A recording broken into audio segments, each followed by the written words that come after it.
有令。这是你们这个月的口粮和柴火。求求您开开恩，这毒疙瘩吃一口就要命啊！落到我赵老虎手里，是龙得盘着，是虎得给我窝着。兄弟们，回城喝酒去！要不是你家这个扫把星，我们能落到这个地步吗？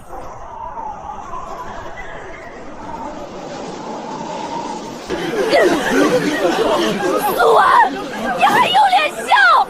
你赔我的命了！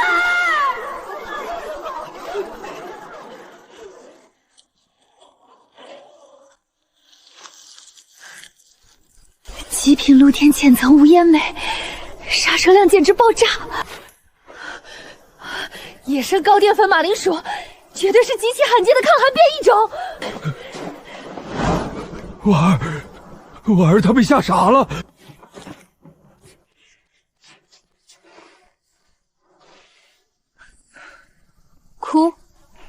哭能产热吗？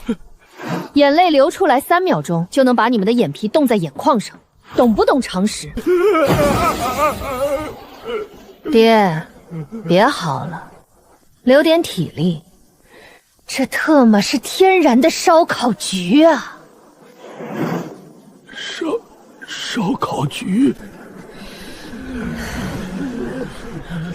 不想被冻死的，现在立刻马上去把那堆煤给我搬过来，然后去那边的背风坡。你让我们去搬黑鬼石？你疯了！那是毒石，沾了阴气的，烧了会死人。以你大爷的气，那叫煤炭。烧死人的不是石头，是在密闭空间燃烧不充分产生的一氧化碳中毒。一帮9年义务教育都没接受过的古代文盲，哪来那么多废话？搬！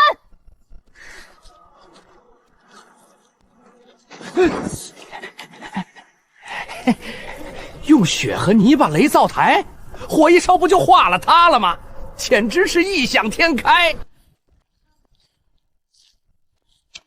这叫利用极寒温差，让泥土快速冻结，形成暂时的耐火层。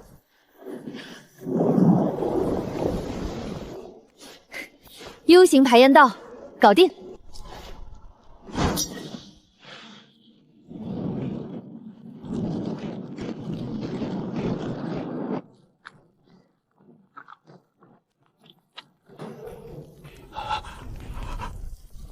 热了，没毒，真的没有毒烟。婉儿，你救了全家的命啊！哼，不过是瞎猫碰上死耗子罢了，有什么好得意的？火有了，接下来是食材处理。这发青的毒疙瘩绝对不能吃，吃一口神仙难救。爹，放手，这是马铃薯。发青发芽处有龙葵素，有毒。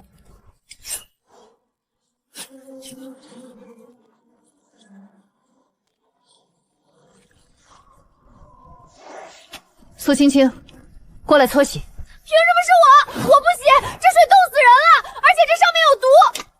不洗，那就滚出这个血坑。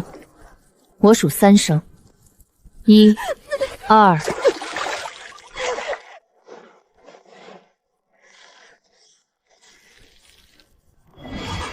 婉儿，快给二叔切一块解解馋，生吃也行啊！想吃，憋着。现在是本主厨的烹饪时间。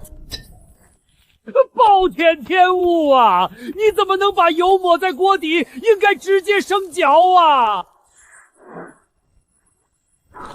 婉姐姐，这毒疙瘩真能吃？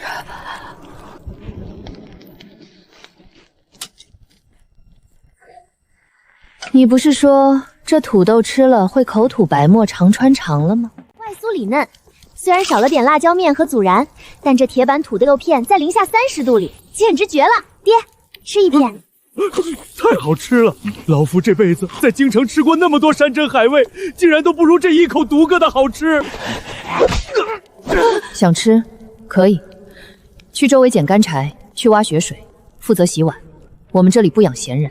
我洗，我干，婉儿，你给我留2片啊！求求你了。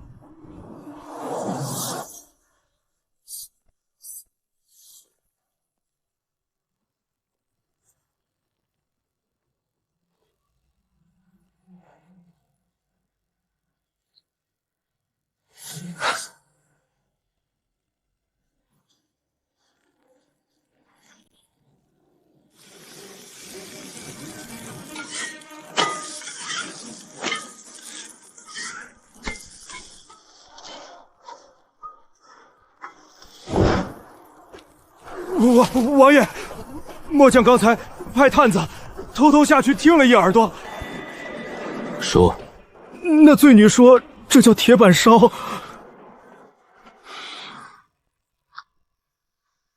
墙上的卖不卖辣椒面和银盐？1碗流油的铁板土豆换啦！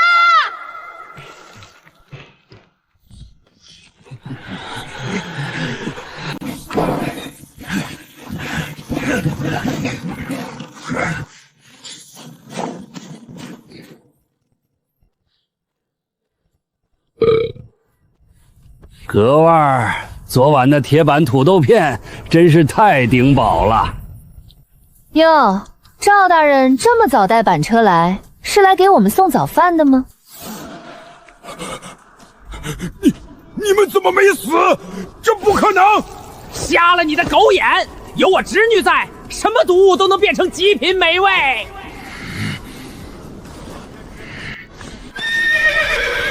免去苏家死人谷之刑，全族发配火头军服役。火头军，行啊，包吃住就行。千金大小姐会切菜吗？咱们火头营不养废物。吃这种垃圾，没得坏睡病简直是奇迹。有本事你变出肉来啊！本小姐今天不仅变出肉，还要给你们变出最顶级的野生高蛋白。钓鱼？你今天要是能从这冰窟窿里钓出1条鱼，老子把这砧板吃了。好啊，备好你的牙口。冰下缺氧，气压差是关键。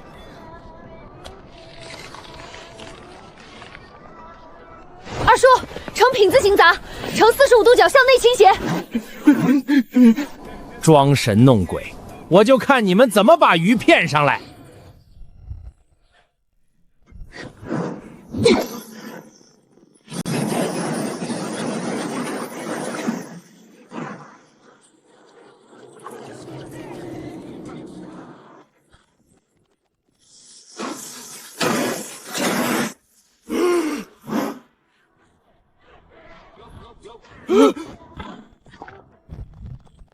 神迹，婉儿，你是在龙王爷那儿进货了吧？老王，愣着干嘛？把你的砧板准备好，我喜欢看人干吃木头，还不赶紧拿筐来捡鱼！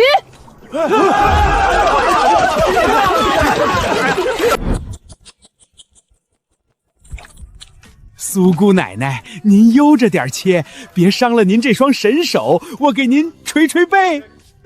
滚一边去，别挡光！老王，烧锅，下猪油。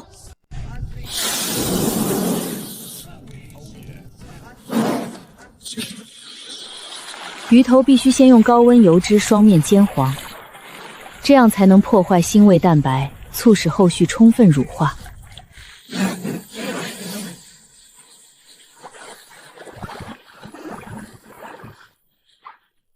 北荒特产雪莲果提鲜，还有野生高年份寒地参，给你们这群营养不良的古代人补补身子。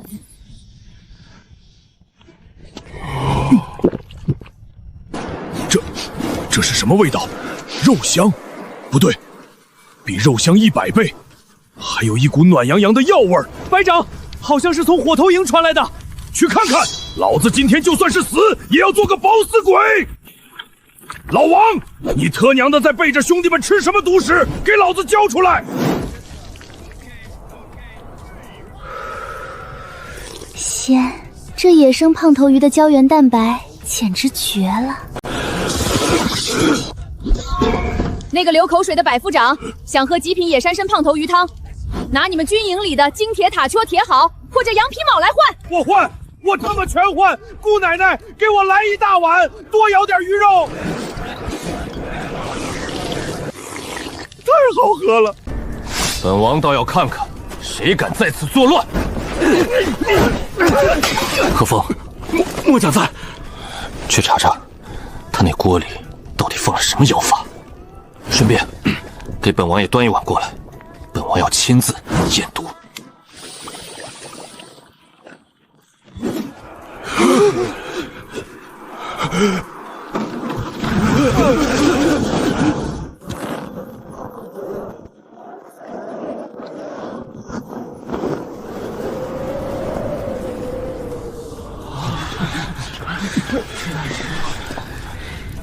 身高188左右，肩宽背阔，肌肉密度极高，就是这脸色太白了，典型的长期碳水摄入不足导致的低血糖和气血两亏。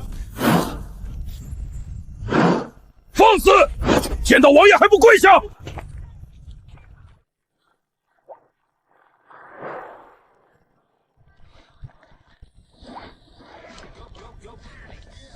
纠正一下，那叫无烟梅和野生马铃薯，不是什么鬼不鬼毒不毒的。本王听说，你这锅汤能让人气血翻涌，状若疯癫。本王怀疑你下了毒。所以，王爷，我这火头营有规矩，刚才他们喝汤是用金铁铁锹和羊皮铆换的。您堂堂镇北王要喝这碗头汤，不给点彩头，说不过好啊。有意思，在这北荒敢跟本王谈条件的女人，你是第一个。说吧，你想要什么？第一，我要黑死灵的使用权；第二，我要5车新鲜牛羊粪便；第三，我要废弃琉璃瓦；第四，借我20个精壮士兵。你要这些干什么？种地啊！不种地，难道天天给你们变戏法钓鱼吗？坏城河底下的鱼再多，也经不住10万大军吃1个月的。种地？王爷，实在对不住，大雪封山，运粮的道断了。这最后批陈粮还得涨价，3倍市价，少1个铜板，您这10万大军明天就得啃树皮了。钱老板，3倍市价，你是在发国难财？在商言商，您要是嫌贵，大可以不买嘛。至于这位口出狂言的罪女，在北荒冻土上种地，简直是滑天下之大稽！你知不知道地底下1米全是冻得跟生铁一样的冰土？你要是能种出哪怕1片绿叶菜，老子今天就把黑死林的冻土生吞了。这可是你说的，钱老板，光吃土多没意思，敢不敢跟我赌一把？就赌1个月，如果我种出了反季蔬菜，你手里囤积的所有粮食连本带利全部无偿捐给镇北军。好，但如果你种不出来呢？条命，外加野山参胖头鱼汤秘方，全部归你。一言为定，王爷作证，1个月后我倒要看看你怎么死。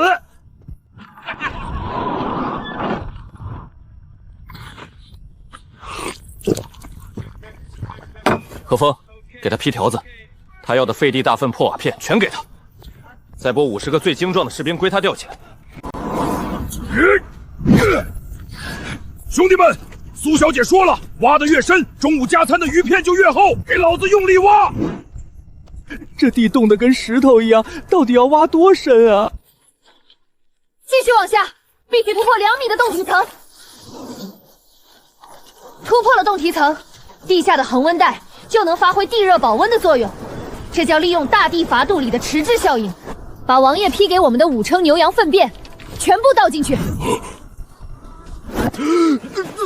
苏姑娘，你这是要建茅坑还是种地呀？没文化，这他妈叫生物热反应堆。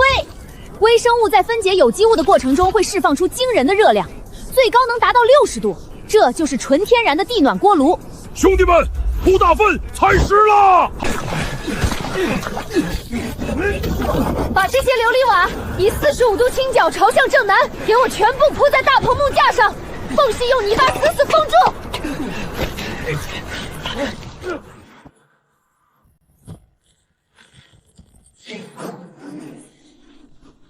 我操！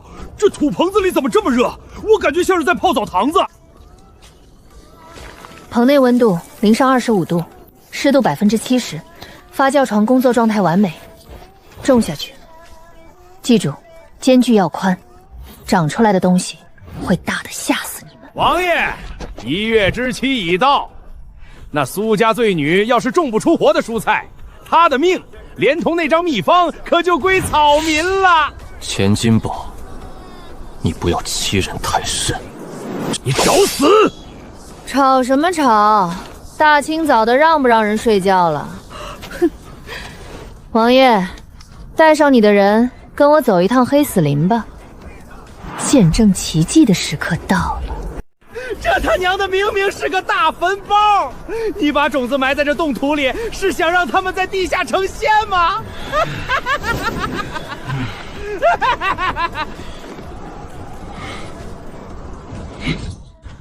张大彪，在。掀帘子，给这帮古代没见过世面的土老帽开开眼。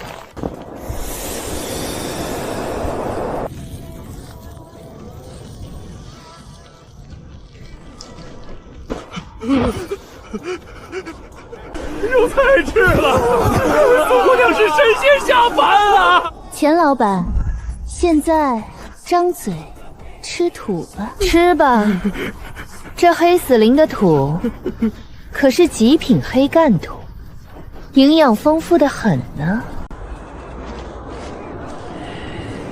王爷，草民是开玩笑的，这土冻得跟铁一样，吃下去会死人的。那10万斗粮食，草民按半价卖给军营，求王爷开恩呐！镇北军的规矩，均无戏言。何风，末将在。即刻查抄钱家所有粮仓，1粒米都不准少。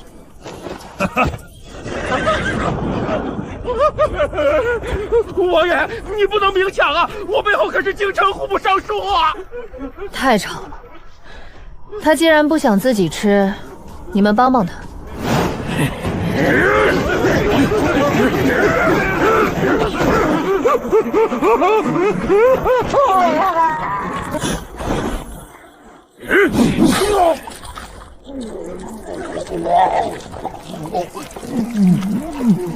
吞下去！苏姑娘赏你的极品土，敢吐出来，老子活劈了你！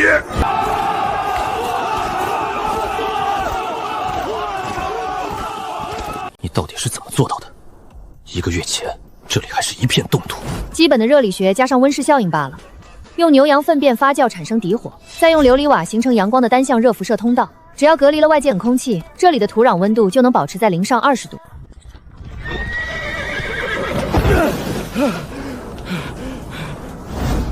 只有2万担南粮，钱金宝那次把大头都转走了，这2万担只够咱们大军吃7天。苏安，你这5个棚子里的菜能吃多久？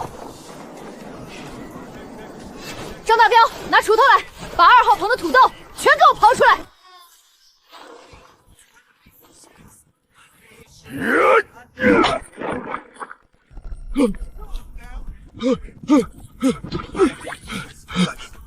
我操！这他娘的是什么怪物？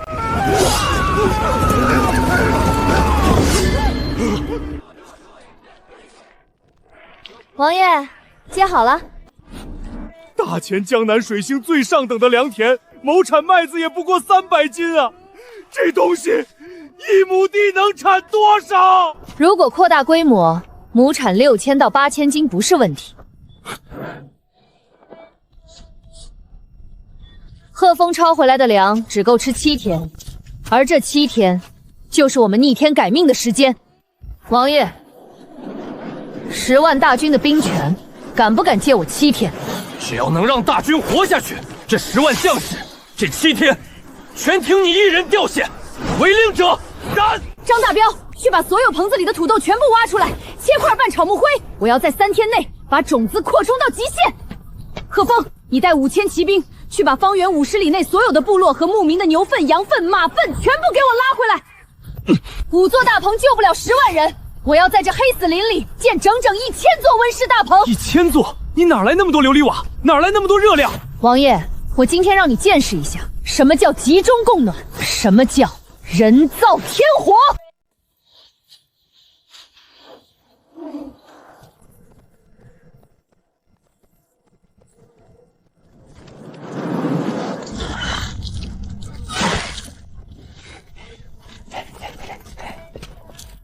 婉儿，你这又是建的什么东西？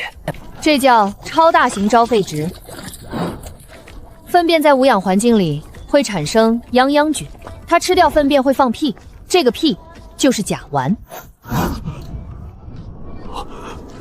放屁！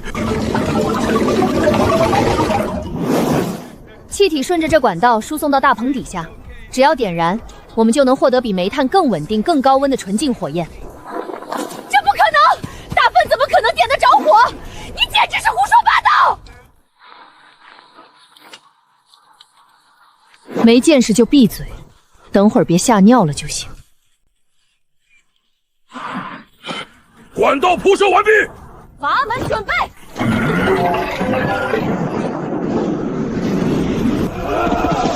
火，蓝色的火，没有煤炭，竟然喷出了火，这是神迹啊！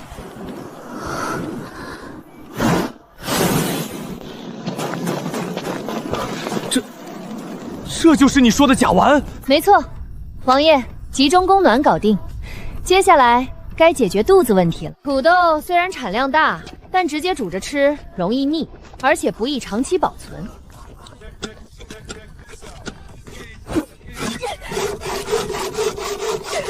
大姐，我手都快破了。把擦出来的土豆水用纱布过滤，沉淀出来的白色粉末就是纯粹的淀粉。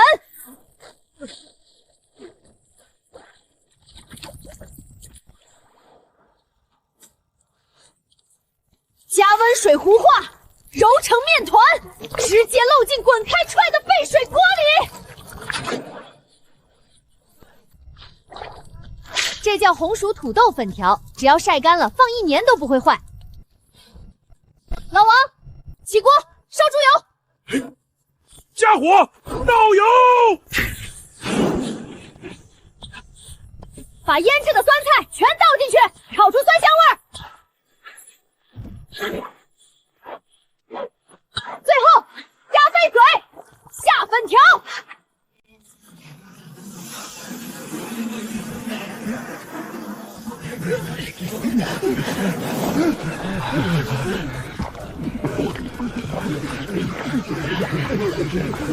开吧！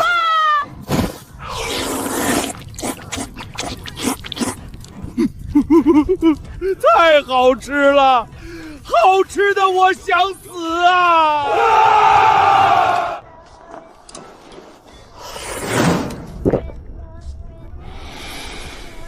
一锅粉条，竟收服了10万军心。这女人，留不得，也少不得。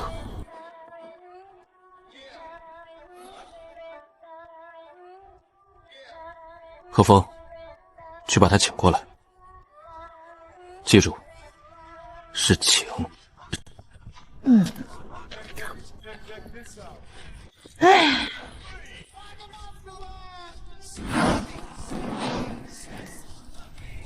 王爷，饭菜还合胃口吗？不好吃概不退款啊！苏婉，本王承认看走眼了，你一人抵得过本王10万精锐。说吧，要金银珠宝、高官厚禄，还是这镇北王妃的位置，本王都可以给你。王爷，格局小了，我不要官位，不当王妃，我要北荒所有的开发权，金铁矿优先购买权，还要你10万大军农闲时脱下铠甲，给我开荒、销路、挖大粪。拿镇北军当免费图利，这女人疯了！你要雇佣本王的10万铁骑去挖大粪，本王可以答应你，不过有一个条件，以后本王的一日三餐必须由你亲手来做，少一顿，本王就踏平你的大盘。温度到了。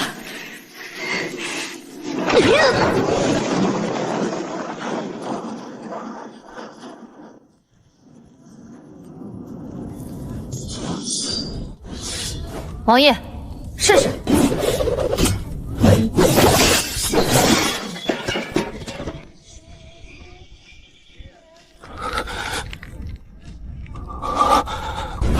小铁如女，这竟然是真的，这简直是神兵啊！苏婉，你到底是从哪里来的妖孽？我说了，这是科学，钢也练出来了，饭也吃饱了。王爷，咱们之前谈的商业版图，圣旨到，镇北王锦衣卫北王萧渊接旨。臣萧渊接旨。奉天承运皇帝诏曰：闻北荒天降祥瑞，有罪臣之女苏婉身怀妖异之术，竟能于冰雪中生出绿雾。此等秘术关乎大前江山社稗，理待收归国有。朕命镇北王萧渊即刻将罪女苏婉带上镣铐，交由工部和户部审问。若敢抗旨不遵，即视为谋反，钦此。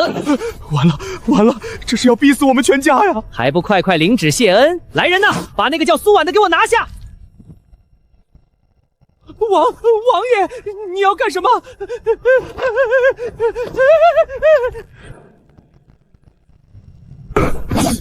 我看谁敢动他！造反！你们这是要造反吗？婉婉，刚才高炉的火候是不是还差一点？是啊，刚才确实差了一点点引火的废纸。好。你疯了！这是圣旨，你这是谋反！回去告诉龙椅上那个废物，北荒是本王的北荒，苏婉是本王的女人，她的一根头发比大前的江山还要贵重。想动她，让她亲自带着御林军来试试本王手里这把新刀。滚！苏婉，本王是个粗人，不懂文人的花言巧语，但本王知道，这北荒离不开你，本王也离不开你。嫁给本王，做镇北王妃，从此10万骑骑为你马首是瞻，谁敢动你，本王便踏平这天下。当王妃，每天被规矩束缚，还要应付宅斗剧本。本姑娘不稀罕什么王妃的头衔，搞钱搞基建不香吗？这是北荒联合集团的首席安保大队长兼合伙人入职协议。第一，集团董事长只能是我；第二，你的军队农闲必须给我修路建厂；第三，我的个人财产神圣不可侵犯，你敢毁约，净身出户。如果你答应，我可以勉为其难雇佣你做我的上门赘婿。签了它，以后我管饭。好，哼，本王入赘，但从今往后，本王的位，本王的人，你都得负责到底。敢跑，本王就用你造的高炉把你炼了。成交，明天早饭佛跳墙。刚才耍帅把皇帝的圣旨烧了是很爽，但你们不会以为皇帝那个老狐狸被骂了2句就会在京城里哭鼻子吧？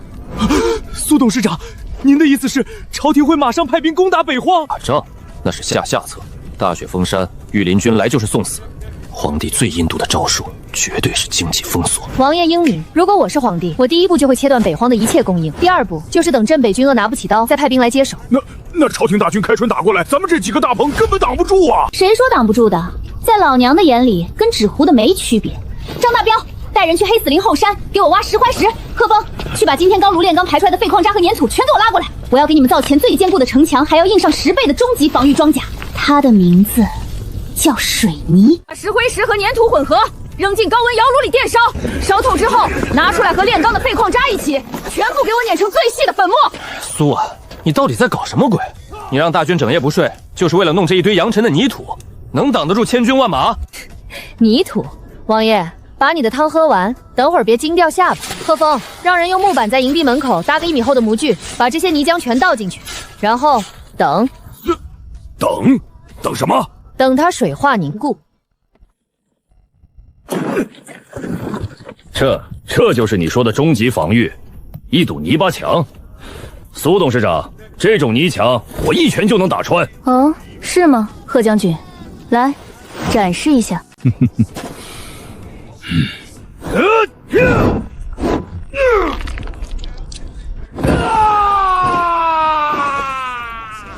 我操！将军的铁砂掌竟然打不破一块泥巴！本王来试试。呀！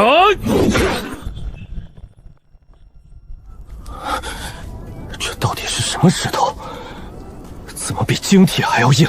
这叫硅酸盐水泥混凝土，水花反应形成极其致密的晶体结构。只要有这种泥浆，我们就不需要再去开山凿石头建城墙。从今天起，北荒全面进入1级战备基建状态。张大彪带3万人给我浇筑一条高10米、厚5米的纯水泥防线。贺峰带2万人去铺路，用水泥铺。末将在。皇帝不是想封锁我们吗？等开春大雪融化，他派大军来的时候，他会绝望地发现，他面对的不再是一个饥阴寒交迫的北荒大营，而是一座拔地而起、刀枪不入的钢铁与水泥铸成的现代工业堡垒。快，岛楚队上，把里面的气泡全部给我打碎！要是墙体里留了空谋，冬天一动全得裂开！是董事长。婉儿啊，歇会儿吧。这墙已经修了10里地了，别说朝廷的兵马，就是天王老子来了也撞不开呀。10里地算什么？我的目标是把整个北荒边境全部用水泥封死。这可是10万免费的极品劳动力啊！每天只给他们吃3顿土豆粉条，就能爆发出这种恐怖的生产力。我不把他们压榨干，我都对不起我这董事长的头衔。大彪哥，你怎么了？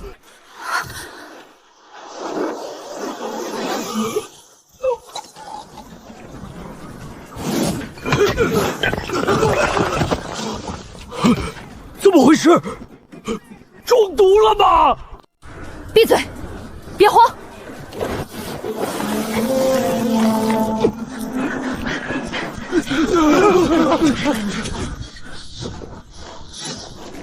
脉搏极其微弱，心率过速，肌肉出现严重的不自主痉挛。发生什么事了？王爷，出事了！不光是工地这边，大营里刚才也有几百个兄弟突然晕倒，御医看了，说是虚脱症。虚脱？他们每天吃着土豆炖肉，怎么会虚脱？是低钠血症。我问你们，火头营里的井眼是不是断供了？贺峰，怎么回事？本王不是让你派人去黑市高价收盐了吗？王爷，收不到啊！狗皇帝下达了3禁令，整个河南南干被御林军彻底封死，一只苍蝇都飞不过来。所有的黑市商人全被抄家灭族，谁敢卖给北荒，就是诛9族的死罪。为了不影响干活，末将只能每天往大锅饭里多倒点醋。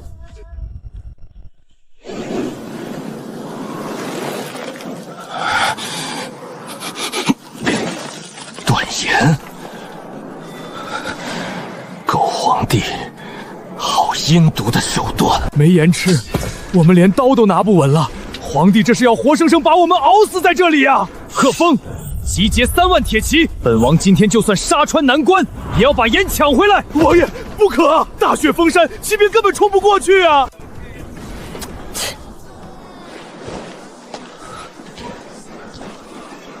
动不动就拔刀，你当你是古惑仔啊？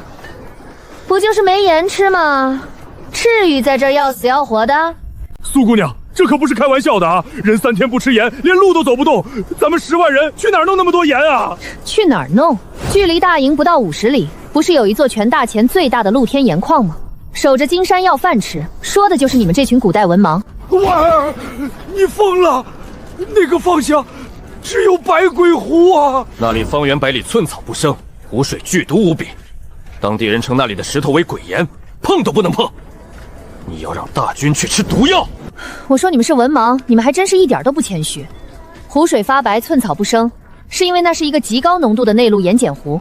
那是因为湖水里除了上食盐，还有氯化镁、氯化钡等重金属杂质。镁盐极苦，败盐直接吃会死人。那你说这些有什么用？既然有毒，还怎么吃？只要把毒素分离出去，剩下的不就是极品净盐吗？王爷，准备100口大锅，5000斤神回灰，1万斤草木灰。今天本董事长就给你们这帮土老炮表演一个，什么叫硬核化学提纯，点石成金。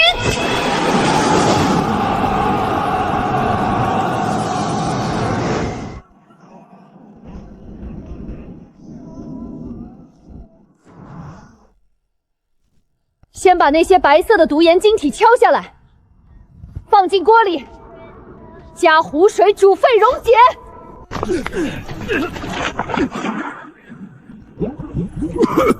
苏姑娘，这水熬出来都是黄褐色的，苦涩刺鼻，闻一下都头晕。这真的能吃吗？婉儿啊，这可是传说中的化尸水啊！你别玩脱了，把咱们全毒死在这儿啊！他就是个疯子，这种毒水要是能变成，我苏青青把这铁锅生吃了。急什么？接下来才是核心科技。草木灰和晶石灰可是天然的强洁和沉淀剂。到。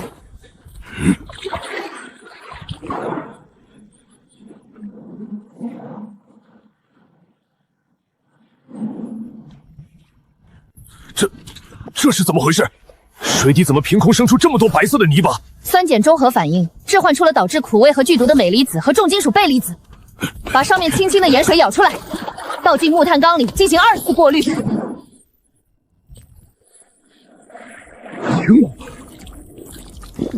水变得像山泉一样清澈了，一点苦味都没有了。最后一步，大火收汁，蒸发结晶。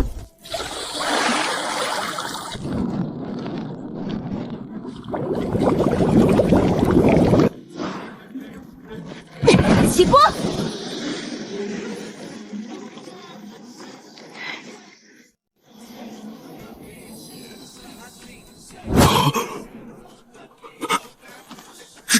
这是盐。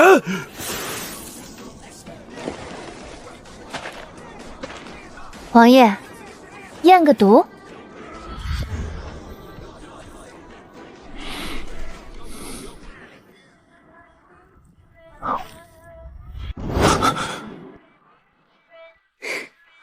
如何？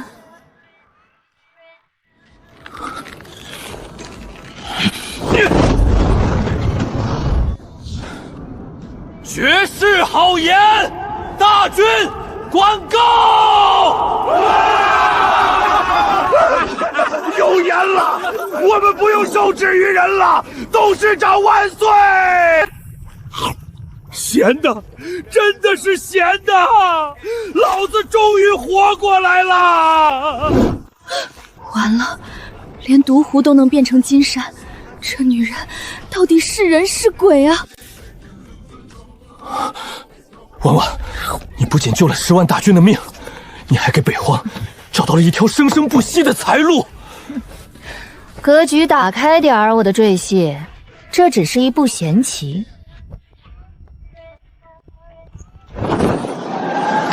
如果没有御寒的衣物，我们依然熬不过这个冬天。我要用这些羊，彻底榨干京城权贵的最后一个同伴。董事长，您就不懂了。羊皮极其腥臭，穿在身上不仅重，还招惹野兽。杀鸡取碗，那是蠢货才干的事儿。我要的是羊毛。羊毛里面全是羊油粪便，硬得像钢丝，根本纺不出线。那是你们不懂什么叫高级化学造化脱脂工艺。明天派人活捉1万只羊。别跑，你这畜生！把毛给老子留下！点火，烧水，准备造化池。苏姑娘，您这是要炸油条吗？炸你个头！把凉碱水倒进热油锅里，快！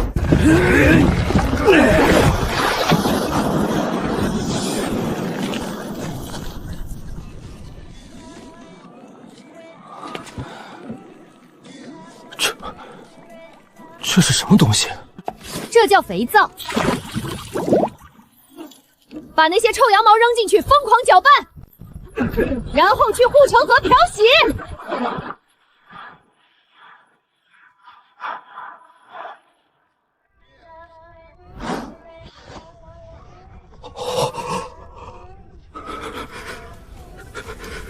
这比江南进贡给皇上的上等棉花还要软和100倍啊！还没完呢，苏伯安。在，董事长，属下在。看好了，这叫流水线，机械作业。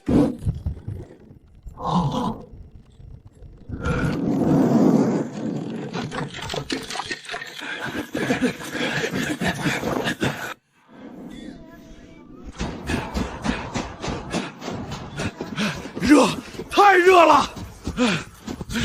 这衣服比羊皮袄轻了100倍，却暖和了1000倍。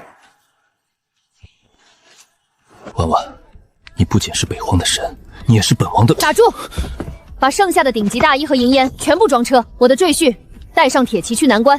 我们要去给大钱的权贵们送一点小小的、极其昂贵的特产。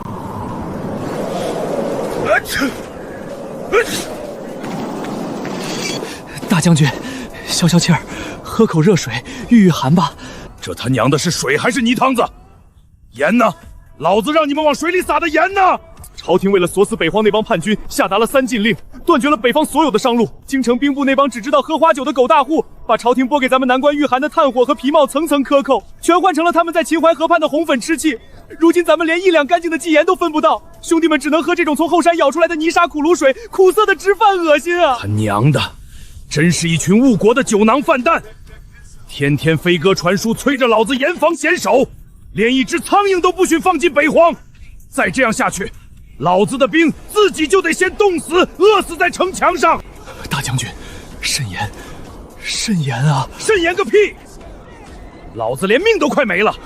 不过，咱们南关虽然挨冻挨饿，但北荒那帮刚刚撕了圣旨造反的镇北军，日子只会比咱们难过1万倍。朝廷早就给北荒断了江南的棉花和江南的官盐，萧渊手里那10万大军，如今既没有御寒的衣物，又没有盐巴，在这零下30度的北荒冰原上，他们就算再能打，不出10天也得成片的冻死。大将军英明，朝廷这坚壁清野的手段确实毒辣，虽然把咱们自己也卡得半死，但确实能活活熬死镇北军啊！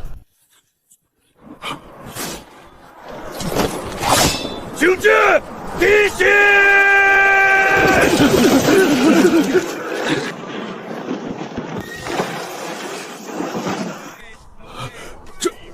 这他娘的是镇北军叛军！他们身上穿的是什么？那白花花的衣服，难道是棉花？不对，朝廷明明命令咱们把棉花和布利的路子卡得死死的，他们上哪儿弄来的御寒冬衣？大将军，您看最前面那位。王爷到了没啊？你这马颠的本董事长胃酸都快出来了，今天这加班费必须翻倍啊！到了，本王的安保大队已经全员就位。董事长，接下来看你的了。行，安保队长表现不错，今天中午给你加一个大鸡腿。城墙上的文盲们，都给我听好了！今天特意带了咱们北荒的特产，来给南关挨冻的兄弟们送乌暖、做慈善啦！放箭，给本将放箭！王爷的金刚刀可是削铁如泥呢。陆大将军，我保证你这生铁铸造的城门撑不住我赘婿2刀，要不要试试？苏婉，你到底想干什么？两军交战，你带这些爬灵来干什么？做生意啊，把咱们的流动野外生存样板间给我支起来。好嘞！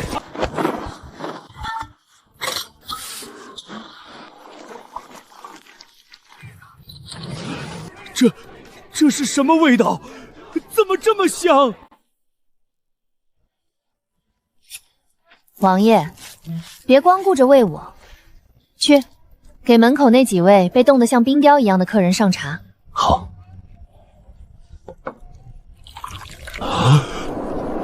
陆大将军，别站着，坐。来人，给陆大将军上我们北荒重工的主打产品——北荒牌猪肉酸菜炖粉条。是，董事长。萧渊、苏婉，本将乃是大前朝廷的命官，深受皇恩，绝对不会受你们这些反贼的糖衣大炮诱惑。有种，你们现在就杀了本将！我要是吃你们一口东西，老子就不姓陆。行啊，那改姓苏吧。我北荒重工缺个看大门的保卫科副科长。陆大将军，别撑了，你手底下的士兵现在连精盐都吃不上了吧？朝廷因为大雪崩，根本运不来御寒物资和精盐。胡说八道！我南关物资充沛，要什么有什么。别装了，看你那干裂的嘴唇，还有你手下士兵那松弛颤抖的肌肉，典型的电解质严重流失。再不吃盐，等开春雪化，你们连拉弓的力气都没有，直接成废人。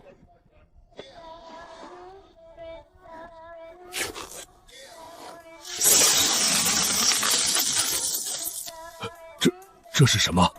白玉粉吗？白玉粉，长点脑子好不好？这是本董事长亲自从百鬼湖里提存出来的极品雪花精盐。百鬼湖，那是毒湖，是化尸水。你居然拿毒水熬盐，是想毒死本将吗？大将军，没文化真可怕。我之前解释过了，那只是半生了重金属杂质的碱糊。本董事长用草木灰中和生石灰沉淀重金属，再用活性炭2次过滤，最后结晶。这盐可比你们大前京城皇家特供的贡盐还要纯净10000倍。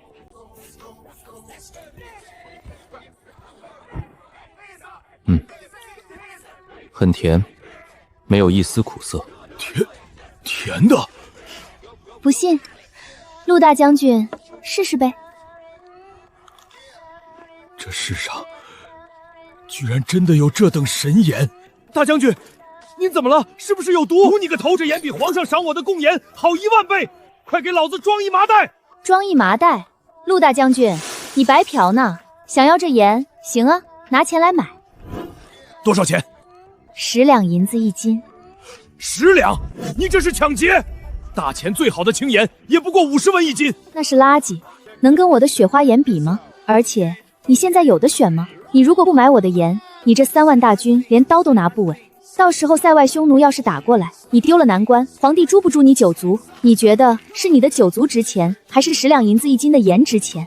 我不仅卖盐，你看我这件衣服，纯北荒野生绵羊毛，经过我独创的高级化学皂化脱涤工艺，去除了所有的腥臭味和油脂，柔软如云，保暖性是棉花的3倍。北荒牌顶级羊绒大衣，穿上它，你在零下30度的雪地里站1天都不带打一个冷战的。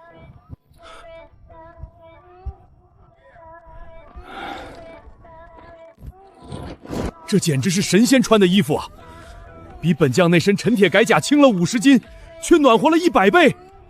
大将军，这衣服也卖？卖，当然卖，一件只要100两银子，概不深账。100两？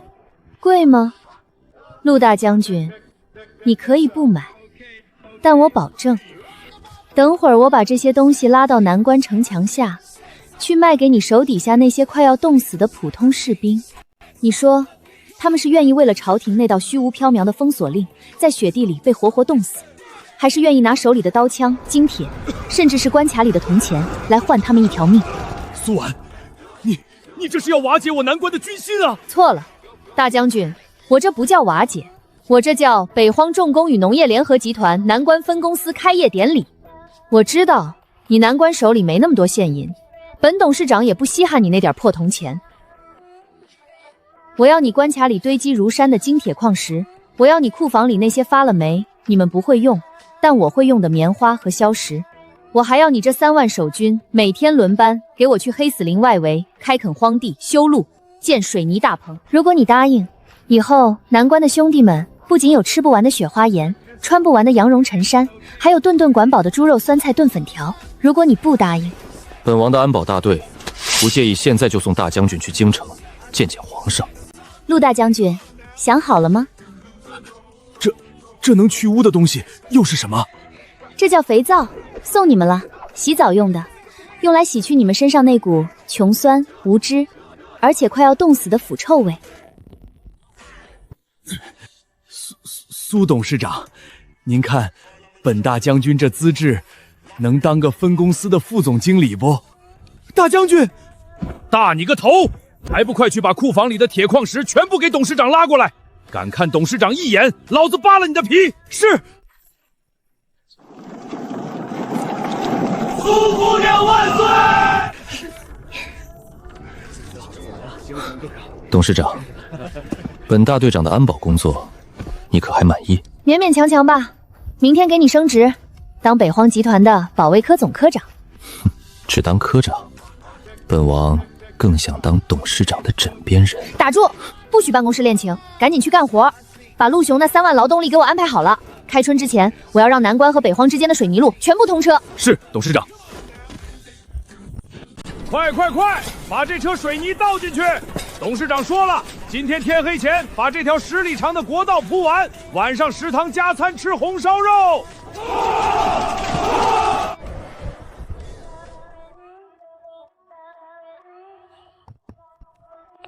董事长，王爷，您让高炉那边打造的怪车已经送过来了。哦，组装好了，走，验货去。这是什么玩意儿？董事长，这车轮子怎么是铁包木的？而且车轱辘和车架子中间夹着的这几片弯曲的钢板是干啥用的？这叫多片钢板弹簧减震悬挂系统。大前的马车，车轴直接连着车厢，路面只要有一点坑洼，震动就会全部传导到车上，跑得稍微快点，拉的货物能被颠碎，人能被颠出脑震荡。所以我用高炉炼出来的金刚，打造了这些极具弹性的钢板，它们能吸收路面80%的冲击力。不仅如此，我在车轴里加入了用钢水浇筑打磨的简易滚珠轴承，虽然精度比不上现代工业，但在抹上猪油润滑后，摩擦力至少比你们大前的破木头车轴降低了5倍。听不懂？没关系，试驾一下就知道了。去挑10匹最壮的万马套上，拉5000斤生铁，去咱们刚修好的那段水泥路上跑一圈。5000斤？董事长，咱们大前最好的辎重车4匹马拉2000斤就是极限了，5000斤这车架子不得当场散架呀？让你去你就去，废什么话？是，兄弟，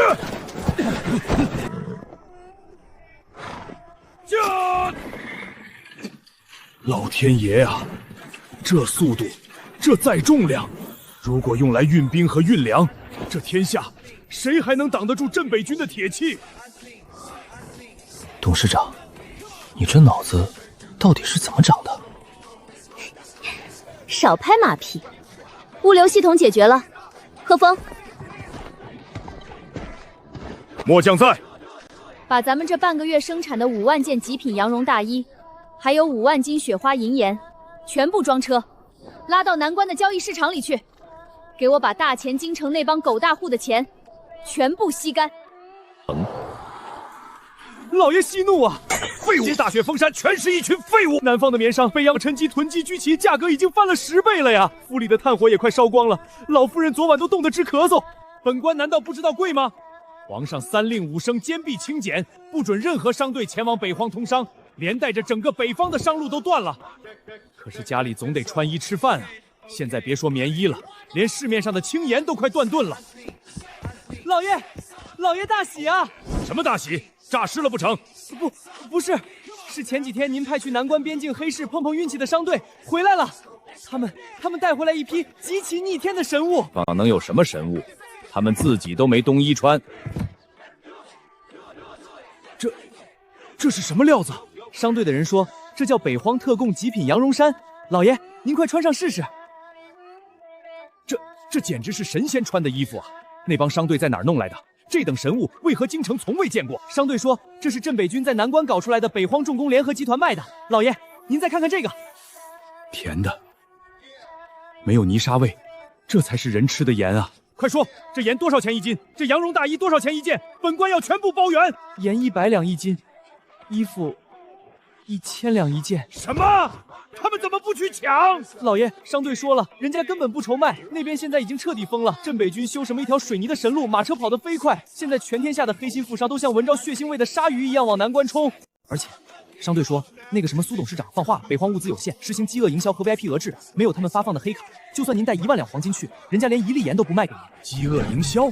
上手账房 VIP 配额，快！这等神物，就算倾家荡产，本官也要买回来进贡给皇上和太后。开门啊！老子有的是钱，给我来10斤雪花盐，多出2000两买一件羊绒大衣，求求你们开门吧！董事长，下面的人已经冻得快骂娘了，真的还不开门吗？急什么？这叫饥饿营销的极限拉扯。这帮人在京城作威作福惯了，太容易得到的东西，他们是不会珍惜的。如果他们冻急了，强攻怎么办？有这些火力网在，就算皇帝把御林军派来，我也能把他们轰成肉泥。陆雄，在。开门，放韭菜。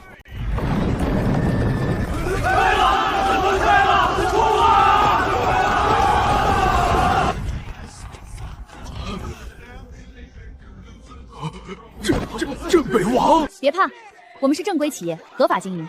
今天是我们交易中心开业的第一天，为了感谢各位老板千里迢迢送钱来，我们决定举办一场小小的拍卖会。不废话，规矩羊绒大衣起拍价1000两白银，雪花精盐起拍价500两白银1斤，每次加价不得低于100两。你这是抢钱，大钱的王法何在？哦，这位老伯嫌贵啊。陆雄，把门关上，把暖气停了。不要停暖气，我买还不行吗？早这样不就完了吗？那么拍卖现在开始，第一件北荒至尊版雪狐毛领羊绒大衣，起拍价1000两。1100两，1500两，2000两。这件衣服必须是老子的，谁敢跟我抢？5000两，赵某出5000两。董事长。疯了，他们全疯了！5000两买一件衣服，咱们这10万件衣服，岂不是能卖出5000万两白银？大钱国库1年的税收也才3000万两啊！没出息，这就疯了。等皇帝老儿发现他用来发军鸯的国库银子全跑到了咱们北荒的口袋里，他会不会气得当场中风？本王只知道，大钱的天下很快就要姓苏了。报，启禀王爷，董事长，我们在交易中心外围3里的雪地里抓到了几个鬼鬼祟祟的探子，他们身手极高，打伤了我们10几个兄弟。是皇帝的血滴子暗探。他们装备精良，手里还拿着飞爪和迷药。他们交代，皇帝根不相信南关会叛变，派他们来是想趁乱潜入大营，偷取水泥配方和熬盐秘术。如果不成就暗杀董事长。